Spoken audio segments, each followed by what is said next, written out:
So, jetzt geht's wieder ab hier. Herzlich willkommen zum Kassettenschmerz, der heißesten News-Plattform. Sogar noch vor WikiLeaks, da ich auf alle Fälle sagen. Und was mir jetzt gerade eingefallen ist beim Einschalten, dass wir die letzten Male ständig vergessen haben, unser Intro zu sagen. Wir machen uns hier mords die Mühe und dann sagen wir es nicht. Also, hier gibt es jetzt wieder mal unser tolles Kassettenschmerz-Intro.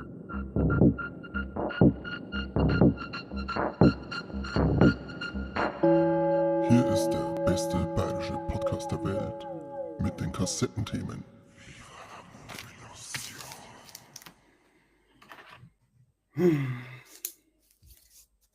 Zauberhaft. Immer wieder und die letzten 35 Mal, glaube ich, vergessen. Wie so ein Vollidiot. Die Krawallmaus ist da, das ist schön.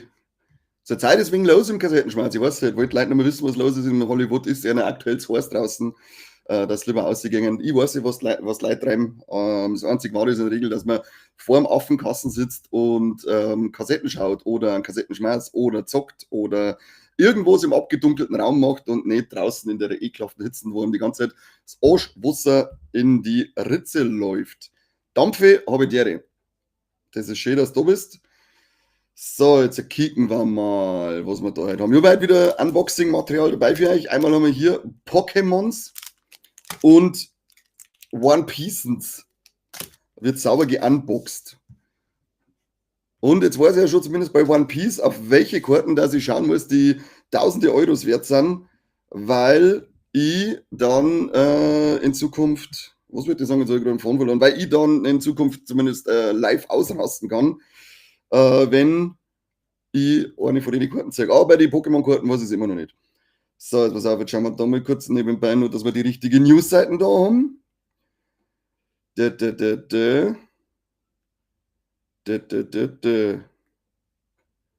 Verzeiht mir jetzt ein bisschen was. Es lasst mich mal schmerzen, sagt es, ich bin jetzt mal allein hier und red mir den Mund fusselig.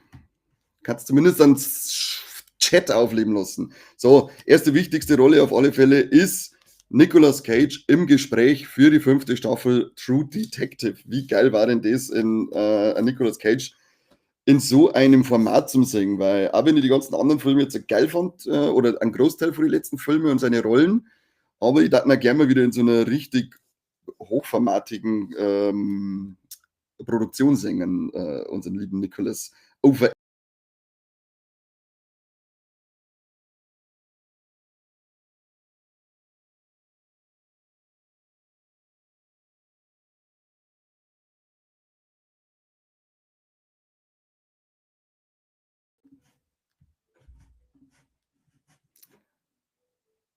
Jetzt gleich bin ich wieder da. Kann es sein? Zeig mal mich wieder. Ich weiß nicht, was jetzt da gerade da los war. Kurzer Internetschlaganfall. Wer kennt ihn nicht? Wer kennt ihn nicht? Den guten alten Internetschlaganfall. Wo waren wir stehen bleiben? Eine weitere verwandte Info zu True Detective habe ich gesagt, weil Nick, wie heißt der Nick Pizzolatto, eine neue Serie macht. Wer ist da? Gnädelwutzler, habe ich die Ehre. Eine neue Serie macht. Sie soll scheinbar ein Sportdrama werden. Und er hat jetzt einen Matthew McConaughey und einen Cole Hauser für die Hauptrollen organisieren können, die dann scheinbar zwei Brüder spielen. Das sind alles noch recht vage Gerüchte, die ich gelesen habe. Genau, das gibt es noch nicht. Nur, dass eben Netflix jetzt dazu den heiß umkämpften Bieterkampf sich erkämpft hat. Wie ein Wild habe ich die. Wann das rauskommt, wissen wir noch nicht, aber wir haben auf alle Fälle einen Matthew McConaughey dabei. Das ist doch auch immer was Gutes, weil der Kerl mittlerweile auch unglaublich toller Schauspieler geworden ist. War er eigentlich schon immer. Ich habe den schon immer gern gesehen. Aber viele sagen ja, dass er erst richtig mit, was hat der geheißen, wo es diese AIDS-Kranken gespielt haben, Dallas Buyers Club, glaube ich. Für da ist er meine erst für manche so richtig präsent worden. Was sagt der Dampf noch? Genau, er hat auch noch Pokémon-Karten, da haben sie halt auch mal durchschauen. Ja, schaust durch, Glitzerglurak, erste Generation, dann bitte mir schicken, die ist absolut nichts wert. Da zahlst du sogar noch drauf, wenn du es verschickst wegen dem Versand.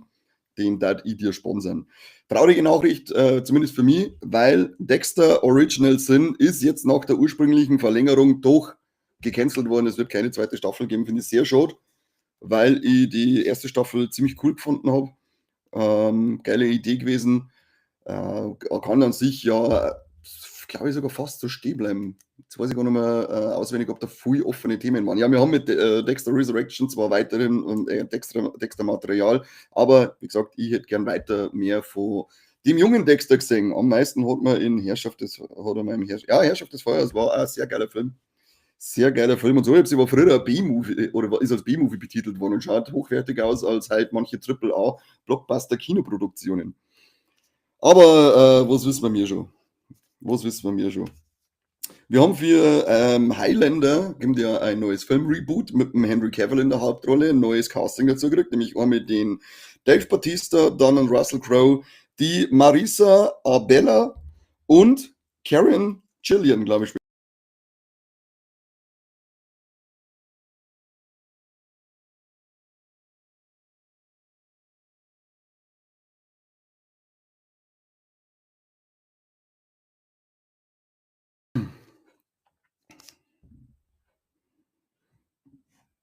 Ja, irgendwas ist hier halt im Argen mit dieser Streaming-Plattform. Die kann mir jetzt einmal ordentlich am Arsch lecken. Mal gucken, werden wir uns danach beschäftigen. Haben wir es einfach ein bisschen schneller durch, da müssen wir uns nicht so oft aufregen mit dieser Scheiße. Terrifier 4, Damien Leone hat gesagt, es wird auf alle Fälle das Finale der jetzigen Terrifier, also beziehungsweise Art der Clown-Geschichte, aber es soll nicht das Kapitel beziehungsweise das Buch Art komplett schließen. Was ich mir nicht wirklich vorstellen habe können, dass sie so ein erfolgreiches Franchise nach 4 Teilen dann einfach enden lassen. Es war mir fast klar, dass es da weitergehen wird. Ja, Datenpaket ist aufgebraucht. Ich weiß, wir haben keine Kohle nicht, weil sie alle keine Steady-Abos macht. Jetzt müssen wir uns da so in 5-Minuten-Takt durchwurschteln hier beim Kassettenschmerz. Ist das schuld, ist das schuld. Das jetzt ist in der Hand gehabt, aber keiner tut's für euch. Knausrigen Schweinen. Daphne Keane in Percy Jackson Staffel 3. Staffel 2 ist noch nicht da, aber es ist ja schon die 3. bestätigt und das Casting läuft, wie man jetzt sagt, auf Hochtouren und mit Daphne Keane hat man auch eine hochrangige Schauspielerin, die ja bei His Dark Materials schon gesagt hat, was kann als Waffe X in Wolverine oder The Wolverine, Deadpool und Wolverine und The Wolverine oder auch bei The Acolyte. Und dann haben wir noch 2 Teaser, die wir aber nicht anschauen, weil sonst hier noch weniger Geld einfließt, da uns YouTube dann alles dachit. Drum schaut euch an, der erste Teaser zur 2. Staffel Devil May Cry 2 ist rausgekommen. Die Staffel 2 wird man auf Netflix dann 2026 kriegen. Und die erste Staffel, der erste Teaser zu dem Anime Splinter Cell Deathwatch, der am 14.10. dann auf Netflix zum Singen ist, im Original vom Leaf Schreiber synchronisiert, den man ja auch kennt als zum Beispiel Sabertooth, meine ich, heißt der, hat er geheißen. Wolverine, sein Bruder damals im Origins X-Men. Dampfe, du bist ein toller Kerl, vielen Dank. Da gibt es ein Potato, wie Potato You. Da ist meine Kamera, die fährt sogar mit. Das symbolisiert praktisch einen Kartoffelherzschlag. So, jetzt wird wieder Start, Kamera. Jetzt kriege ich einen Schlaganfall da. Das war so ein News, ist nicht viel los. Nein, war es nicht, habe ich gelungen. Es gibt noch eine, die habe ich vorher gerade gelesen, da war ich sehr verwundert, weil ich das noch gar nicht mitgekriegt habe, dass ein Rambo-Prequel scheinbar in der Mache ist. Und der Noah Centineo ist jetzt im Gespräch, dass er der neue junge John Rambo wird. Man kennt ihn scheinbar aus Warfare, den ich leider noch nicht gesehen habe. Aber bei To All the Boys, I Loved Before oder so, kann es sein? Ich kenne die Serie nicht, soll ja am positivsten bisher aufgefallen sei. Und bei nur irgendeiner Serie habe ich gelesen. Ich habe bisher nicht großartig.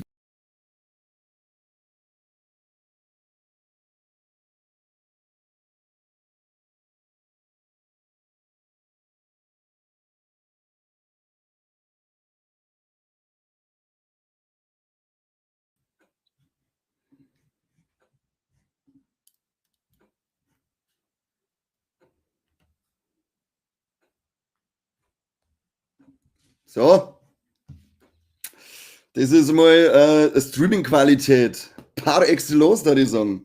So muss es laufen. Alle 3 Minuten muss dieser Stream ausfallen, ansonsten macht es keinen Spaß. Aber es hilft eh nicht. Deswegen machen wir es ein bisschen schneller, die ganze Sache heute, weil sonst kriege ich vor lauter Wut nur einen Ausraster und heiß zusammen. Ganz ruhig, ja. Ganz ruhig. Ich versuch's.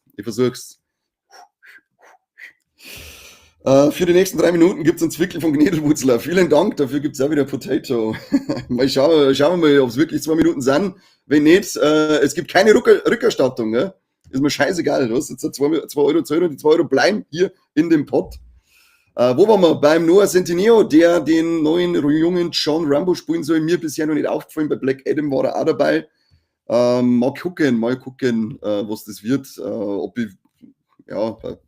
Ob ich jemand anderen als ein Sylvester Stallone, als Rambo sehen möchte, stellt sich raus, wenn der fertige Film da ist und ich mir ein Urteil bilden kann.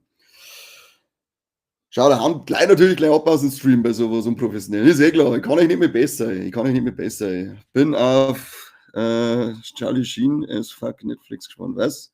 Auf Charlie Sheen? Kenne ich nicht. Was ist das? Verzeih, hast mit der Geschichte. Sagt mir überhaupt nichts. Dabei sage ich, was im Kino läuft, weil mehr News gibt es leider diesen Monat nicht oder diese Woche. Aber dafür gibt es Kinostarts und zwar die Rosenschlacht. Sagt mir nichts. In die Sonne schauen, sagt mir auch nichts. Bright Heart, sagt mir auch nichts. Gangster Gang 2, das sagt mir was. Soll ja sehr, sehr gut sein. Was ich bisher gelesen habe, sind die Kritiken wirklich äußerst positiv. Caught Stealing, der neue Film von Darren Aronofsky, da bin ich gespannt mit Austin Butler unter anderem in der Hauptrolle. Das kann cool werden. Wenn der Herbst naht, ausgestiegen, das sollte man sich eigentlich auch schauen, ein bisschen bayerisches Kino, bayerische Filme im Kino unterstützen. Aus Prinzip gehört da eingegangen, auch wenn mich das Thema nicht wirklich interessiert. Und es ist eine Dokumentation, aber da schickt man einfach einen Corby ins Kino, da ich sagen. André Rieu, ich hoffe, dass man so ausspricht, ich weiß nicht, aber es hat jetzt so angehört, dass man so aussprechen müssen. Maastricht-Konzert 2025, eine romantische Walzernacht, das ist genau meins, da werde ich im Kino sitzen und ordentlich zusammentanzen mit den Leuten. Brennnesselbad, viel Nebel im November, Param Sundari, The Bearded Mermaid, das ist übrigens bei uns der Mike. Und dann noch die treibende Kraft. Es kommt im Monat nur Drama-Dokumentation, nur Scheiße. Also die Woche, meine ich. Also die Woche brauchen wir nicht großartig ins Kino gehen, außer ein bisschen was zum Aufhören. Eine Doku über Charlie Sheen, ja, das darf mich auch interessieren.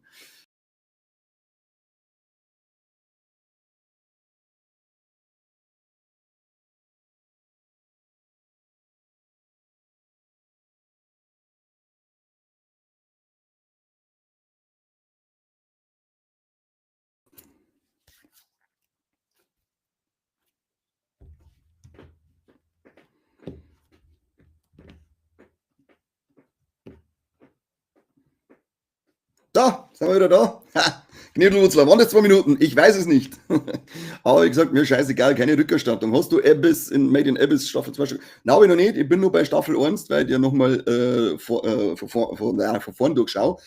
Habe aber jetzt schon gehört, dass zwischen Staffel 1 und 2 scheinbar ein Film angesiedelt sein soll, der eine Geschichte weiterverzeiht. Also bin ich schon wieder ein wenig angeschissen. Kaum bin ich da, ist der Stream kaputt. Denk dir nichts, Philipp.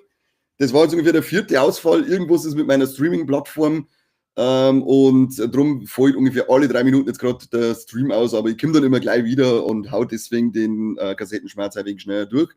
Du bist sowieso zu spät für die Neuigkeiten, kommst aber genau richtig zu die Streaming-Charts. Nämlich Platz 10, Love is Blind UK, Staffel 2, Love is Blind, ja, ganz großes Kino. Habe ich mir die eine Staffel von Deutschland angeschaut und unfassbar. Geil, ist richtig geil zum Gossipen auf der Couch. Geil Chips einfressen, Cola saufen und dann ein bisschen umeinander gossipen, würde ich sagen. Und geil rauchen müsste es eigentlich auch noch. Aber in der Bude rauchen ist ekelhaft, das macht nur Assis. Platz 9 ist Liane, die erste Staffel auf Netflix.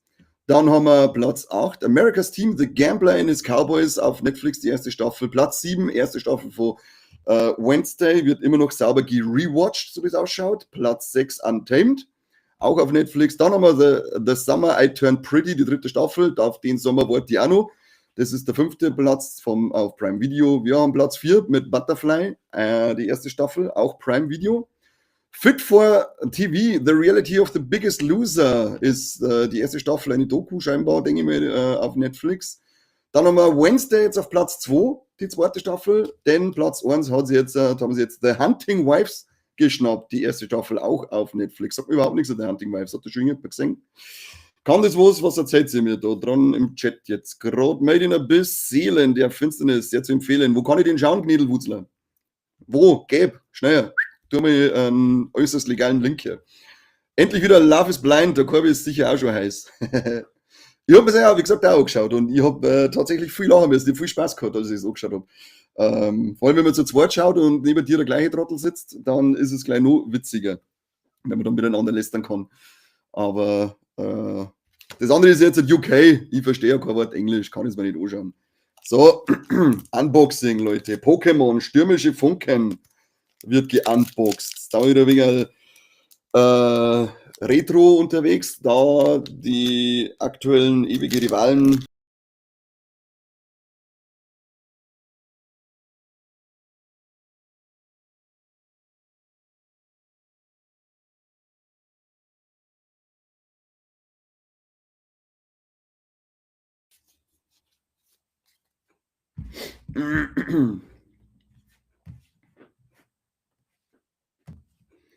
YouTube oder Prime, sagst du, okay? Schauen wir uns an. Ich weiß gar nicht, was ich als letztes erzählt habe. Ist wurscht, ich habe euch die Karten schon aufgemacht. Wir können anfangen mit einem Sejong und jetzt schaut es wieder hin, Karte wird scharf. Für alle, die es bisher noch nicht mitgekriegt haben, ich habe eine neue Kamera, eine neue Webcam, die jetzt endlich die Schärfe reguliert und somit könnt ihr es selber lesen, was meine Pokémon-Karten, die ich hier auspacke, denn für Attacken können. Vorwagen. Hallo, mach scharf, sonst habe ich da 2 versprochen. So, der geile stille Psycho in Love is Blind Germany. Oleg, welcher war das wieder? Ich fand eigentlich den anderen, der so gesagt hat, er ist sonst immer nur als Fuckboy benutzt worden. Den fand ich ganz witzig, weil es ein richtig geiler, arroganter Schnösel war. Ich weiß ja nicht, bis auf Wednesday ist das alles nicht meins. Schau ich lieber noch mit Dexter, Game of Thrones und The Boys. Ja, du machst nichts verkehrt, das sind lauter gute Serien, die du da anschaust. Elisar, was ist das? Parabolladung und ein Elektroschuss. Aha, sicherlich keine 1000 Euro wert. Diebesflosse vom Flanival. Das passiert jetzt, wenn du mir Tank gibst, dann ist das auch eine Diebesflosse. Koraiton, unerbittlicher Ansturm und Einhämmern. Jetzt wisst ganz genau, was ich zu der Attacke Einhämmern jetzt hat. Songdart. Drachenelixier. Hier mal ein Drachenelixier. Scheiß Itemkarten. Monetigo, goldene Gelegenheit und zurücksurfen. Goldene Gelegenheit sollte eigentlich hier sein, weißt du? Hier, dieser Stream und alles, das soll eine goldene Gelegenheit sein. Gewinnenergie, schaut voll crazy aus, die Karte glitzert und schillert, aber Energiekarten sind sicher nichts wert. Lockwedel, so einen habe ich auch. Geht's auf OnlyFans, dann seht es. Scarabax, Dreifachzug und Gegenzug. Und die dort wieder schön glitzern tun. Glitzerschiller, zauberhaftigst und Basisenergie. Auf Wednesday Staffel 2, was sagst du? Was sagt der Filippo? Auf Wednesday Staffel 2, Teil 2 müssen wir leider. Ach ja, die ist auch schon wieder gesplittet, gell? Ich hab's noch nicht gesehen, weil ich auch nicht so der Fan von der ersten Staffel war. Also ich finde, das war einfach nur okay. Ich habe jetzt aber da nicht so das Hype-Feeling mitgekriegt, wie viele andere Code haben. Darum wird die irgendwann einmal nebenbei laufen, weil jetzt aktuell habe ich mal mit Better Call Saul angefangen. Nach 80.000 Jahren Verspätung habe ich jetzt endlich angefangen, dass ich mit Better Call Saul anschauen bin.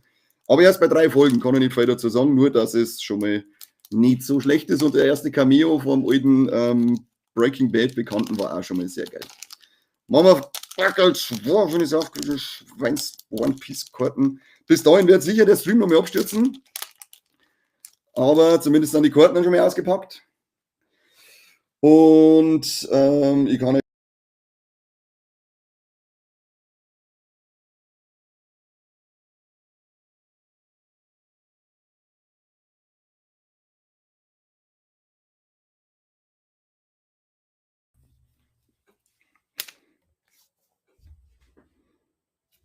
wie prophezeit? Wie prophezeit? Ist halt extra so ein Häppchen-Stream für Leute, die nicht viel Zeit haben. Also kannst du einen schön gestickelt so in 3 Minuten Episoden anschauen. Also immer schön für zwischendurch. Das ist wie so Runden New Pokémon Snap, die immer empfehlen, wenn man nicht viel Zeit hat. Jetzt haben wir hier Charlotte Angel. Karten, Kim. Ich muss über mein Gesicht drüber gehen, weil also ich meine Karten immer auf meine Kamera auf mein Gesicht fixiert. Shishilian. Piu. Habe ich auch schon. Da ich meine Karten mittlerweile sortiert habe, tatsächlich, weiß ich, dass ich die Karten schon habe, so wie ich die schon gehabt habe. Und Sweet Pea habe ich auch schon. Jetzt tue ich um. Ja, jetzt machen wir nicht so einen Druck hier auch noch. I'd Never Shoot You Event habe ich auch schon. Genauso wie ein Giovanni, den haben wir auch schon. Und an Pecoms haben wir auch schon. Und an S-Shark haben wir auch schon. Und an Duval haben wir auch schon. Milky haben wir auch schon. Portugas DS haben wir auch schon in dieser Version. Ich glaube, da gibt es nur Variante 2, die ich nicht habe. Und Carotto haben wir auch schon, aber leider auch nicht in der Variante, die ich noch nicht habe. Ah, Gott, oh Gott, oh Gott, oh Gott. Das ist ja mal ein trauriges Unboxing gewesen. Wirklich, alle Karten habe ich schon. Ah. Jetzt tu dich um, ich muss noch, was musst du noch? Fenster putzen. Habe ich da die scheiß Fenster, mir ist scheißegal. Dann geh du deine Fenster putzen. Ich verabschiede mich jetzt ganz schnell, bevor wir wieder rausfliegen. Geh deine Fenster putzen. Vielen Dank an alle, die zugeschaut haben. Und vor allem an die Leute, die halt wieder ein bisschen gespendet haben, dass ich das Datenvolumen auffüllen kann und das nächste Mal einen durchgehenden Stream mache. Be potato you all. Morgen gibt es ein Talksruh-Special über Gamescom mit dem Seppi, der ja vor Ort war. Und hört euch unsere neue Folge über Weapons. Die ist hervorragend, so wie alles, was wir dann bis auf diesen Stream. Macht's es gut. Küsschen auf die Anüsschen.